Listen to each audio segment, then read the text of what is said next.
हरे कृष्णा, राधे राधे। दोस्तों, आप सब कैसे हैं? राधा रानी और लड्डू गोपाल की कृपया आप सभी पे सदा ही बनी रहे।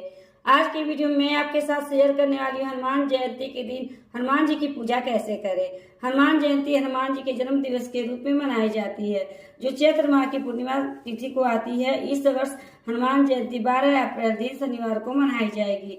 यह दिन भक्तों के लिए बेहद महत्वपूर्ण होता है। हनुमान जयंती के दिन भक्त हनुमान जी की पूजा अर्चना करते हैं, चालीसा सुंदरकांड का पाठ करते हैं। कुछ लोग हनुमान जी के नाम से भंडारे करवाते हैं या फिर कोई धार्मिक काम करते हैं। बहुत सारे लोग का मानना है कि स्त्री हनुमान जी की पूजा नहीं कर सकती है, लेकिन मेरा मानना है कि भगवान सबके हैं, स्त्री या पुरुष के नहीं। भगवान की पूजा सब कर सकते हैं। कौन कौन मेरी बात से सहमत है कमेंट में जरूर बताइएगा। चलिए देर लगाए बिना वीडियो शुरू करते हैं। देखते हैं हनुमान जयंती की पूजा हमें कैसे करना है। बहुत ही सरल तरीका आज के वीडियो में बताने वाली हूँ। चलिए शुरू करते हैं। जिस जगह हम पूजा करेंगे उस जगह को अच्छे से साफ कर लेंगे। साफ करने के बाद से चौकी लगा लेंगे। चौकी लगाने के बाद से हम आसन बिछा लेंगे। आसन आप पीले रंग का भी बिछा सकते हैं, लाल रंग का भी बिछा सकते हैं। इसके बाद से फूलों का आसन देते हुए भगवान बजरंगबली को हम विराजमान करेंगे। तो आप फोटो मूर्ति जो भी है स्वरूप उसे विराजमान कर दीजिए। इसके बाद से सर्वप्रथम गणेश जी की पूजा की जाती है, तो गणेश जी को भी हम विराजमान करेंगे। और अगर आपके पास राम जी की मूर्ति फोटो है तो उन्हें भी विराजमान कर दीजिए। मेरे हनुमान जी के सीने में राम जी हैं, तो मैं अलग से राम जी विराजमान नहीं कर रही हूँ। आपके हनुमान जी के सीने में राम जी नहीं है तो अलग से आप राम जी को विराजमान कर सकते हैं। इसके बाद से हम फूलों का आसन देते हुए कोई भी ग्रंथ है आपके पास तो ग्रंथ को भी विराजमान करेंगे।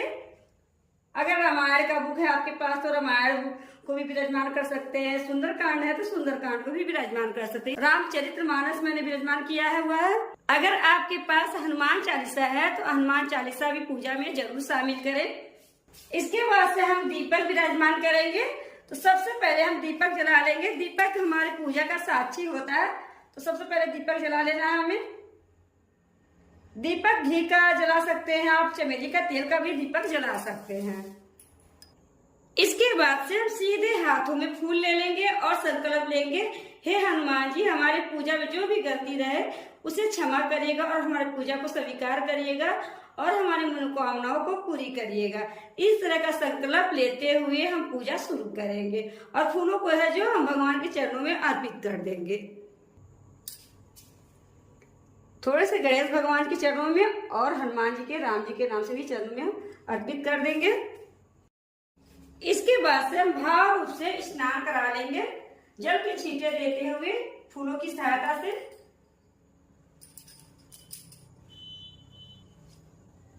तो यहाँ पर मैंने स्नान करा दिया है। इसके बाद से हम गणेश भगवान को कलावा अर्पित करेंगे। गणेश भगवान को कलावा अर्पित करेंगे, जनेऊ अर्पित करेंगे। जनेऊ है तो जनेऊ अर्पित कर दीजिए, नहीं है तो कोई बात नहीं है, आप केवल कलावा भी अर्पित कर सकते हैं। उसके बाद से हनुमान जी और राम जी को हम कलावा अर्पित करेंगे और साथ में जनेऊ अर्पित करेंगे।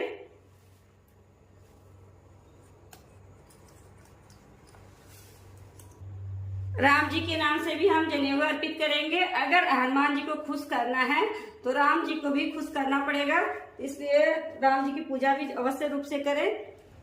इसके बाद से जो ग्रंथ है उस पर भी हम कलावा अर्पित कर देंगे। इसके बाद से हम ऑरेंज वाली सिंदूर से तिलक करेंगे। सबसे पहले गणेश भगवान को करेंगे, उसके बाद से हनुमान जी को, राम जी को करेंगे। और देखिए, जो चोला अगर चढ़ाए जाते हैं तो चोला में ज्यादा सिंदूर लगता है, लेकिन लेडीज जो नहीं चढ़ाती हैं चोला, जेंट्स चढ़ाते हैं, पुरुष चढ़ाते हैं, तो इसलिए उन्हें ज्यादा लगेगा। सिंदूर में घी डाल के चोला चढ़ाया जाता है तो पुरुष चढ़ाते हैं, स्त्री नहीं चढ़ाती हैं। इसके बाद से हम चंदन से तिलक कर देंगे।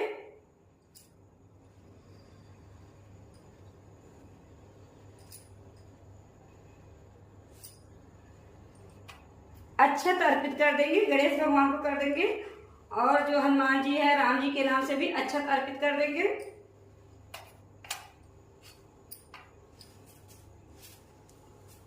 जो हमारे ग्रंथ है उन्हें भी हम तिलक कर देंगे। राम सीता जो बने हुए हैं और हनुमान जी है, हनुमान जैसे पे तिलक कर देंगे। इसके बाद से हम दीपक का भी पूजन कर लेंगे, दीपक को भी तिलक कर लेंगे। इसके बाद से हम गणेश जी को फूल अर्पित करेंगे, हनुमान जी को फूल अर्पित करेंगे, राम जी को भी फूल अर्पित कर देंगे हम। और अगर दुर्वा घास है तो गणेश जी को अर्पित कर दीजिए। लाल फूल है मिल जाते हैं तो लाल फूल भी अर्पित कर दें।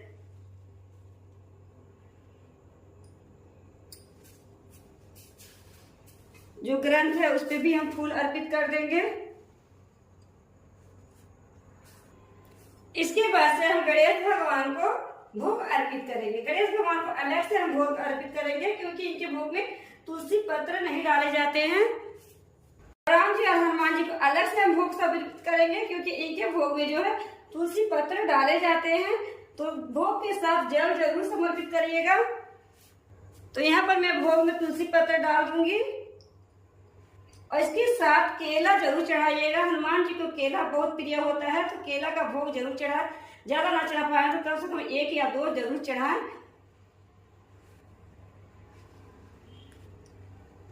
इसके बाद से हम हनुमान जी को लौंग, इलायची और बतासे का भोग चढ़ाएंगे। आप चाहे तो पान का चढ़ा सकते हैं। अगर पान ना मिल पाए तो इस तरह से आप भोग चढ़ा सकते हैं, इलायची, लौंग और बतासा। हनुमान जी को, गणेश जी को, राम जी को, सभी को हम थोड़ा इत्र समर्पित कर देंगे। इत्र की खुशबू सभी देवताओं को बहुत प्रिय होता है तो इत्र जरूर इस तरह से समर्पित करें। इसके बाद से हम 1 लोटा जल लेंगे, सीधे हाथों में थोड़े से अक्षत लेंगे और पुष्प लेंगे। हनुमान जी की कोई सी भी कथा सुन सकते हैं आप, या फिर हनुमान चालीसा पढ़ सकते हैं, रामायण का पाठ कर सकते हैं। जैसा समय हो उस हिसाब से आप कर सकते हैं। ना भी कुछ कर पाए तो जय श्री राम, जय श्री राम, जय श्री राम, इस तरह 11 बार, 21 बार, जितना बार जाप करना चाहे उतना बार आप कर सकते हैं।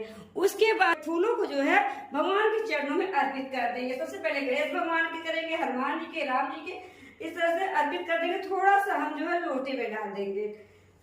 इस कथा सुनने के बाद से बहुत ही प्रेम पूर्वक से धूप दीप से आरती करेंगे।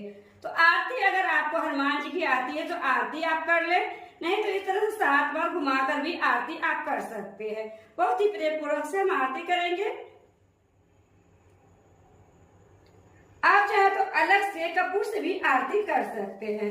इसके बाद से हम दक्षिणा अर्पित करेंगे। दक्षिणा अपने सामर्थ्य के अनुसार जरूर अर्पित करिएगा। उसके बाद हम क्षमा याचना करेंगे। हे प्रभु श्री राम जी, हे हनुमान जी, गणेश भगवान जी, जो हमारी पूजा में गलती रही हो उसे क्षमा करिएगा और हमारी पूजा को स्वीकार करिएगा, हमारी मनोकामनाओं को पूर्ण करिएगा। इस तरह से करने के बाद से हमारी पूजा संपन्न हो जाती है। इस तरह से करने के बाद से हमें चौकी कब हटानी है तो देखिए, जब दिया बुझ जाएगा तब आप प्रसाद तुरंत पूरे परिवार को बांट सकते हैं। और जो लोटा का जल है सूर्य भगवान को अर्घ हमें देना है। उसके बाद से शाम के समय इसी स्थान पे हमें दीपक जलाना है। सुबह स्नान आदि करने के बाद से आप चौकी हटा सकते हैं। हनुमान जी को, राम जी को और गणेश भगवान को उनकी जगह पर हम विराजमान कर देंगे मंदिर में। और जो ग्रंथ है उन्हें भी उनकी जगह पे हम विराजमान करेंगे। फूलों को गमले में डाल दीजिएंगे ताकि खाद बन जाए। और आसन है तो दोबारा धोकर भी आप इस्तेमाल कर सकते हैं पूजा में। और दक्षिणा है, आप चाहे तो पूजा का सामान मंगा सकते हैं या फिर किसी भी गरीब जरूरतमंद को आप दे सकते हैं, कुंवारी कन्या को दे सकते हैं। जैसा आप इस्तेमाल करना चाहे उस तरह से कर सकते हैं। तो इस तरह से हमें चौकी हटानी है। और दोस्तों, शाम के समय दीपक जलाने के बाद आप दीप दान जरूर करिएगा। इस तरह से दीपक तैयार करके रख लीजिए। कम से कम 5 दीप दान तो जरूर से जरूर करिएगा। बहुत अच्छा रहता है दीप दान करना। दीप दान महादान माना जाता है। तो दीप दान जरूर से जरूर करिएगा हनुमान जयंती के दिन। तो इस तरह से तैयारी करके आप पहले ही रख लीजिए। शाम के समय दीप दान जरूर करिएगा। आप तुलसी जी के पास कर सकते हैं या किसी मंदिर में भी कर सकते हैं, या कहीं भी ना कर पाए तो अपने मंदिर में 5 दीपक जला के रख सकते हैं। तो इस तरह से तैयारी करके आप जहाँ पे पूजा कर रहे हैं रख दीजिए। तो दोस्तों, हनुमान जयंती की सरल पूजा आपको कैसी लगी, अच्छी लगी है तो वीडियो को लाइक कर दीजिएगा। चैनल पर नए हैं तो चैनल को सब्सक्राइब कर दीजिएगा। हनुमान जी की कृपा से आपकी मनोकामना पूरी हो, इसी कामना के साथ अगले वीडियो मिलते हैं। राधे राधे।